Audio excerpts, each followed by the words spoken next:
This episode is brought to you by HASA. Liquid is clearly better. Liquid chlorine is the highest purity, works immediately, has no added cyanuric acid or calcium, and it will leave your pool safe, clean, and clear. And by the Bottom Feeder professional grade battery powered vacuum system. It sucks to clean pools, so cleaning pools sucks less. Get $100 off with code DVB100.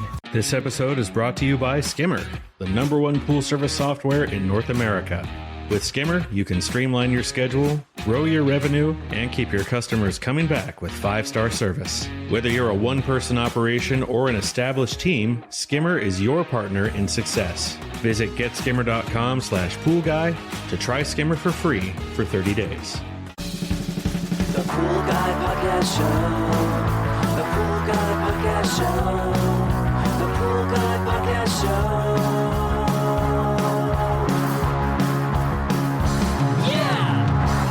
Hi, welcome to the Pool Guy Podcast Show. In this episode, I'm going to talk to you about ways to make your pool filter run more efficiently, some things you may not know about pool filters, and some ways just to improve efficiency overall of the pool filtration. I think you're going to learn a lot about how to improve your pool filter and what to look for when the filter needs upgrading or new elements. Are you a pool service pro looking to take your business to the next level? Join the Pool Guy coaching program. Get expert advice, business tips, exclusive content, and get direct support from me. I'm a 35-year veteran in the industry. Whether you're starting out or scaling up, I've got the tools to help you succeed. Learn more at swimmingpoollearning.com. Like I covered in the previous podcast, there are 3 types of filters. You have the sand filter, D filter, and cartridge filter. And one thing you need to know about these filters is that inside the filters internally, there's what we call elements and, media elements, whatever you want to call it. It's basically what's inside the filter. So in a sand filter, there's sand inside it. For a D filter, there's typically grids, although they do have cartridge D filters. And for a cartridge filter, it's just the paper cartridge inside the filter. And these don't last forever, just like anything else that's internal. Just think of your car when you go get your oil changed and the guy pulls out the air filter from your engine. It's like, hey, look at this thing. It's all covered in dirt. Looks terrible. And then he takes out the 2 filters inside your glove compartment. He's like, look at these things. And they're all covered with gunk and dust, bugs, whatever. And basically nothing lasts that's going to filter forever. And I have a rule of thumb for both DE and cartridge filters. And I do have a rule of thumb when it comes to when to replace the elements in these filters. I would say once they reach the 3-year mark, if you have, of course, I should say, a quad type cartridge filter with the 4 cartridges, once it reaches a 3-year mark, all 4 of those cartridges should be replaced. Now, if you have a single cartridge filter, those last anywhere from 3 to 9 months, basically. Maybe you can get a year out of them, but those have to be replaced more often. And as far as D grids, I would say you want to replace those every 3 years, regardless, because they just work better when you replace them more often. You have less chances of them tearing and making a mess. And it's just a good rule of thumb to change the grids every 3 years. Now, there are 2 exceptions, and I've mentioned this before. The Quad D filters, those cartridges last a lot longer than 3 years, in my opinion. And they can go probably 5 years or so before replacing the cartridges in a quad cartridge filter. And then as far as filters go, the Stay Right System 3 filters, you can go more than 3 years with replacing those cartridges. I usually go 5 or 6 years with those, mainly because they're very durable, they last a long time, and the secondary reason is they cost an extremely large amount of money to replace. And replacing it every 3 years is not cost effective, especially since they do last a long time, longer than the quad type cartridge filters and longer than the single cartridge filter. As far as sand filters go, this is something that is hard to really peg down sometimes. Now, there are definite times when the sand needs to be changed out. If you notice that the filter is just not effective, you're adding a lot of flock to the pool or clarifier, and it's just not clearing up, and you haven't changed the sand in about 5 years, I would definitely suggest changing out the sand in there. And you can hire someone to do this. A lot of pool pros can clean out the sand and replace it for you. If you notice any sand in the pool itself all the time, if there's sand coming into the pool, that's a good indication that the laterals have failed. Maybe one is cracked and sand is getting in the pool and it's not filtering correctly at that point as well. So you have to take the sand out, change the lateral that's broken. They unscrew pretty easily and then put new sand in there. And how often you have to change the sand, it's just dependent on how the water quality of the pool is. You can go years, sometimes 10 years, 15 years without changing the sand. Sometimes 5 years you have to change the sand. So it's all kind of up in the air based on the actual filtration and water quality of the pool. If you see the water quality suffering, the pool's cloudy, you're getting algae, it's not clearing up, you can flock the pool with some aluminum sulfate and see if that helps, because that clumps everything together, and then vacuum the waste. But if you're having a continuous problem with the filter, you may have to change the sand. There's something called channeling, when the water kind of makes a channel, just like in nature. When the water runs through a sandbank, it will make a channel of water. And sometimes you can fix that by taking the top off the filter, putting a garden hose in there, turning it on without the nozzle, and moving the sand around a little bit to clear the channeling. And sometimes that has a good effect on the sand filter without having to change the actual sand in the filter. So I'm going to say there's no set rule of thumb for a sand filter. It's really based on how the water quality is and if the filter is running efficiently or not. If you have a cartridge filter or a sand filter, and the DE filters are exempt from this for a reason I'll mention a little bit later. But if you have a sand filter and a cartridge filter, I would definitely recommend looking into a pre-filter. The MultiCyclone is an Australian company, and I'm not affiliated with them in any way. They do have a US branch. You can go to Waterco, or you can just type in Waterco pre-filter or Waterco MultiCyclone, and you can find their site. These devices are really cool. So they filter out about 80% of the dirt before it gets to the filter, which means you're going to do a lot less backwashing with a sand filter, and you're going to do a lot less cleaning of the cartridge filter. And the way it works is that it uses centrifugal force, and it causes the heavier dirt and particles to go outward, and then the water flows through clean. And then they settle on the bottom. The dirt settles. If you see in these chambers, they don't look too pretty. They're full of dirt. And then there's a valve, the flush. And by the way, the valve has really improved a lot, the flushing valve. So it's hard to open it on accident or leave it open. So I think these are a great device for sand and cartridge filters. Now, the reason why I don't recommend it for DE filters is that they filter so well that they'll filter the DE out when you charge it in a skimmer. They'll also filter out Pool RX if you're using a mineral system. The minerals get filtered out as well. They don't get into the pool. They stay in the MultiCyclone. If you put Cal Hypo in the skimmer, it's going to filter out the Cal Hypo as well. So this gives you an idea how well these work. Now, there are some drawbacks to these things.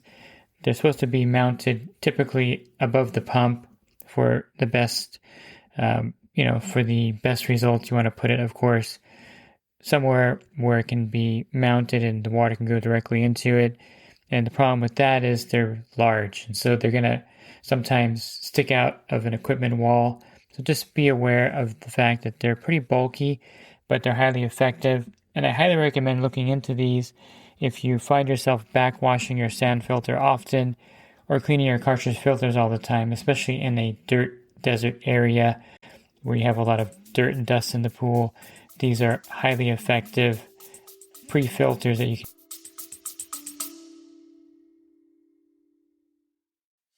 And the Pool Guy Podcast Show has teamed up with UPA to bring you affordable, reliable liability insurance starting at just $64 a month. Get up to $2 million in coverage, and the members of my coaching group get an even lower rate. Protect your business and your peace of mind. Sign up with UPA today by clicking the link in the podcast description.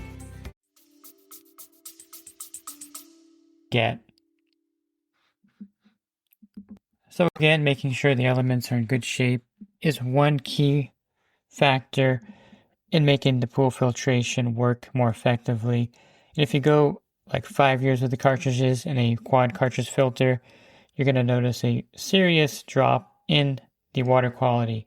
I took over a pool one time where it had a single cartridge filter. I think it was a 200 square foot one for a Infinity Edge basin. And this had a separate filter in the basin. And when I took over the pool, I was wondering why the basin looked so terrible. It just didn't look anywhere as good as the pool. And the water going into the basin had a lot of dirt. It just wasn't effective. So I took the filter apart, and I took the cartridge out. It looked like it hadn't been changed in like 10 years. I'm not kidding. That's how bad the cartridge was. And that's why the basin wasn't filtering properly. And so, yes, changing these cartridges definitely makes a big difference. And when I put a new cartridge in there, it was just an amazing difference in how the basin looked. And this goes with a regular pool, of course. If you don't change the elements, if you have DE grids that you're putting silicone on, patching them, if you have the frame cracking off in there, and you have the grids just looking really bad when you clean them, like they look dirty still, it's time to change those. You're going to notice a huge improvement in the filtration when you do that. So if you have a pool you take over and you notice that it doesn't look great, it's cloudy, algae, it's having trouble filtering and being maintained, I would change the elements right away.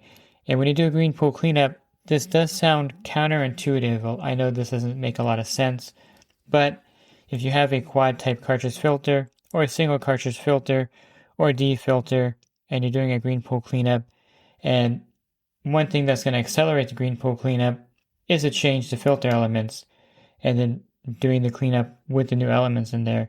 It sounds like you're going to make them dirty and get them covered in algae and ruin them. But in fact, it does accelerate the green pool cleanup tremendously when you put 4 new cartridges in. Yes, they're going to get algae on them, but they hose off so well because they're brand new. Same with the DE grids. If you have a DE filter and it's a green pool cleanup and they look pretty old, change those grids, and I can guarantee you when you clean that filter again, all that algae and DE are going to come off like nothing, and you're going to really appreciate the fact that the green pool cleanup is so much easier with new filter elements in the cartridge filter and the DE filter. Trust me, I've done this. It does make a huge difference having a green pool cleanup using new filter elements.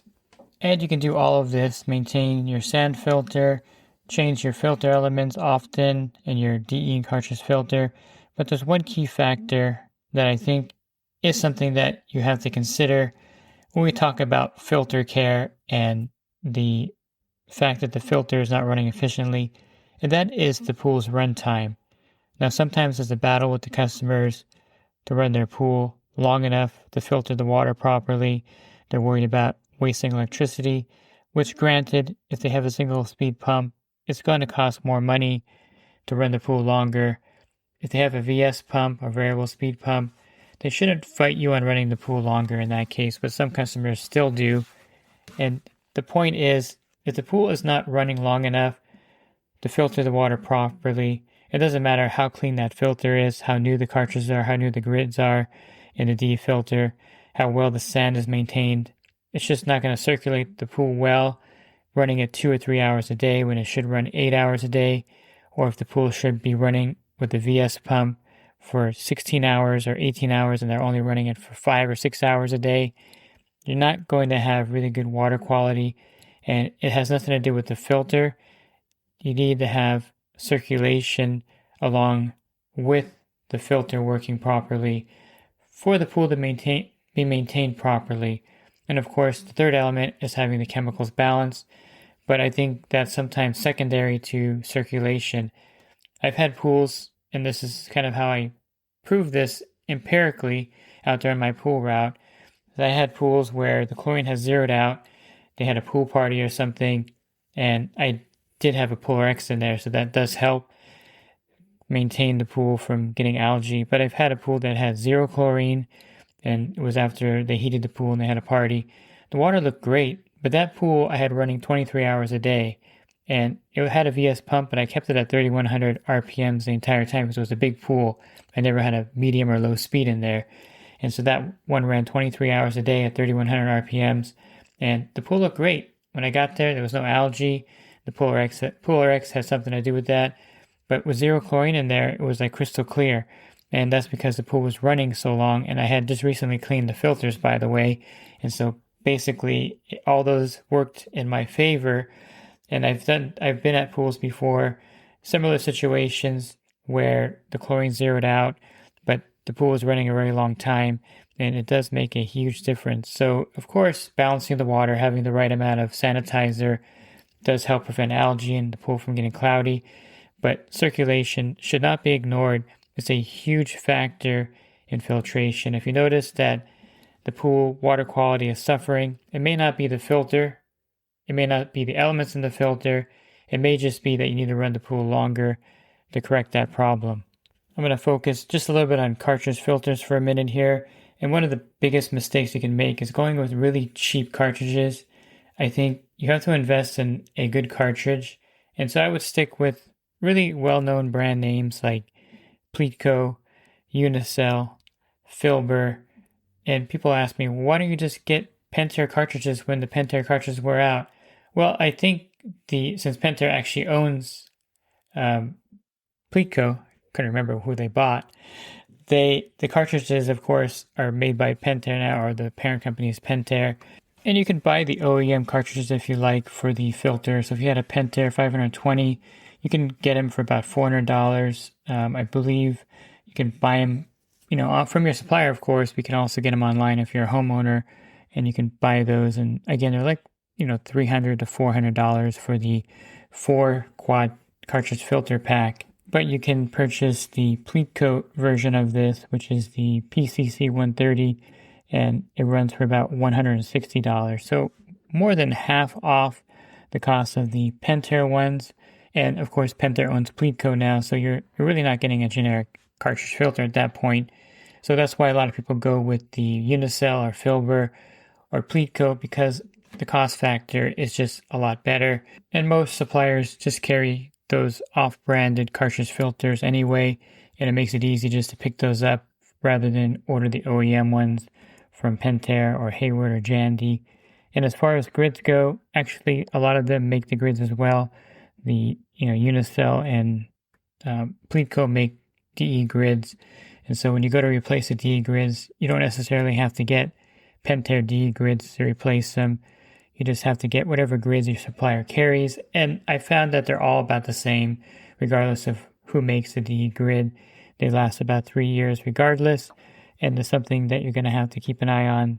When you go to replace them, what I like to do is note somewhere. If you do filter cleaning and you have a spreadsheet, note on there when you change the grids. But for me, the easiest way to know when I change the cartridges or the DE grids is to bring a Sharpie with me.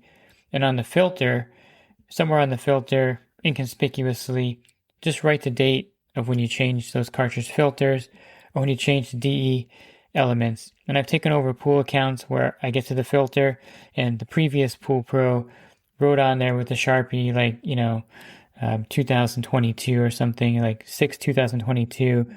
And I know exactly what that is. That's when he changed the cartridges last. And so it's good. It's easy to do. Just take a Sharpie, write on the filter somewhere, or write on the time clock somewhere. When you change those elements, you have a kind of visual record of it. And of course, put it in your app, your Skimmer app, put it on a spreadsheet. But I always think the old school method of just taking a Sharpie, writing it somewhere on the equipment is probably the best way to kind of remind yourself when the last time you changed those elements. And then at the 3-year mark, change them again and write it down with a Sharpie. And if you're looking for other podcasts, you can, of course, if you subscribe to my YouTube channel Monday through Friday, I post an episode there. Also, my website, if you click on the podcast icon, there'll be a drop-down menu with over 1,700 podcasts for you there. And if you're interested in the coaching program, you can learn more at poolguidecoaching.com.